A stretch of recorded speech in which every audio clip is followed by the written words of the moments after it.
बलूच विद्रोहियों द्वारा जफ़ार एक्सप्रेस पर कब्जे का हाई वोल्टेज ड्रामा अभी पाकिस्तान में कई घंटे चल सकता है। विद्रोही अपनी मांगे मनवाने की फिराक में है, जबकि पाकिस्तान फौज ऑपरेशन करने की तैयारी कर रही है।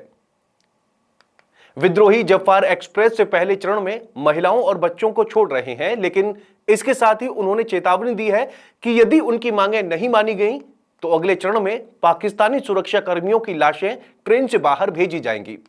जफ़ार एक्सप्रेस पर आत्मघाती हमले के माहिर मजीद ब्रिगेड के 1 दर्जन से ज्यादा फिदायनी कमांडो मौजूद हैं। बलूच लिबरेशन आर्मी ने पाकिस्तान प्रशासन को धमकी भी दे रखी है। हालात को देखते हुए पाकिस्तान फौज ने अपने एसएसजी कमांडो को घटनास्थल पर तैनात कर दिया है। अब आपको बताते हैं कि यह बलूच लिबरेशन आर्मी है कौन और इसकी कैसे शुरुआत हुई। आपको बता दें कि बलूच लिबरेशन आर्मी या बलूचिस्तान लिबरेशन आर्मी खुद को बलूचिस्तान की आजादी की मांग करने वाला सशस्त्र समूह है। यह बलूचिस्तान में सक्रिय सबसे पुराना अलगाववादी समूह भी है। यह संगठन पहली बार 1970 के दशक में सामने आया था। इन्होंने जुल्फिकार अली भुट्टो की सरकार के समय बलूचिस्तान सूबे में सशस्त्र विद्रोह शुरू किया, लेकिन सैन्य तानाशाह जियाउल हक की सत्ता पर कब्जे के बाद बलूच नेताओं के साथ हुई वार्ता के बाद उन्होंने पाकिस्तान के साथ संघर्ष विराम कर लिया। इस कारण बलूचिस्तान में सशस्त्र विद्रोह खत्म हो गया और बलूच लिबरेशन आर्मी का वजूद भी मिट गया। इसके कई बड़े नेताओं ने हथियार डाल दिए और मुख्य धारा में लौट आए। पाकिस्तान में कारगिल युद्ध के बाद तानाशाह जनरल परवेज मुशर्रफ ने नवाज शरीफ का तख्ता पलटकर कब्जा कर लिया। इसके बाद मुशर्रफ के इशारे पर वर्ष 2000 में बलूचिस्तान हाई कोर्ट के जस्टिस नवाब मीरी की हत्या कर दी गई।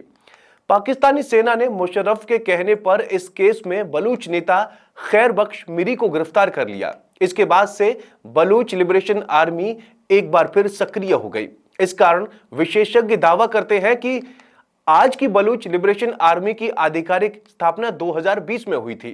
इसके बाद से बलूच लिबरेशन आर्मी ने बलूचिस्तान के विभिन्न इलाकों में सरकारी प्रतिष्ठानों और सुरक्षा बलों पर हमला करना शुरू कर दिया। इस समूह में शामिल ज्यादातर लड़ाके मेरी और बुगती जनजाति से थे। ये जनजातियां क्षेत्रीय स्वायत्तता पाने के लिए अभी पाकिस्तान सरकार से लड़ रही हैं। सरदार अकबर खान की बुगती बलूचिस्तान के सबसे बड़े नेता रहे हैं। वो बलूचिस्तान सूबे के पूर्व मुख्यमंत्री भी थे। उन्हें बलूच लिबरेशन आर्मी के सबसे वरिष्ठ लोगों में से एक माना जाता था। 26 अगस्त 2006 को पाकिस्तानी सुरक्षा बलों ने उनकी हत्या कर दी। इसके बाद नवाब खैर बख्श मीरी के बेटे नवाब ज़ादा बालाच मीरी को बीएलए का प्रमुख बनाया गया। नवंबर 2007 में पाकिस्तानी सेना ने बालाच मीरी को भी हत्या कर दी। इसी साल पाकिस्तान ने बीएलए को प्रतिबंध समूह घोषित कर दिया। इसके बाद उनके भाई हीर बयान मीरी को बलूच लिबरेशन आर्मी की कमान सौंपी गई, लेकिन ब्रिटेन में रहने वाले हीर बयान ने कभी भी इस संगठन का मुखिया होने के दावे को स्वीकार नहीं किया। ऐसे में बीएलए की कमान असलम बलोच के हाथ में आ गई। बलूच लिबरेशन आर्मी बलूचिस्तान में विदेशी प्रभाव खासकर चीन का विद्रोह करती है। उनका मानना है कि बलूचिस्तान से संसाधनों पर पहला हक वहां के लोगों का है।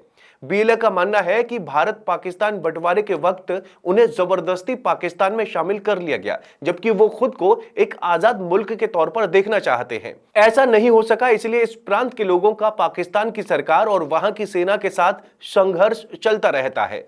बलूच लिबरेशन आर्मी ने पाकिस्तानी सेना पर कई बड़े हमले को अंजाम दिया है।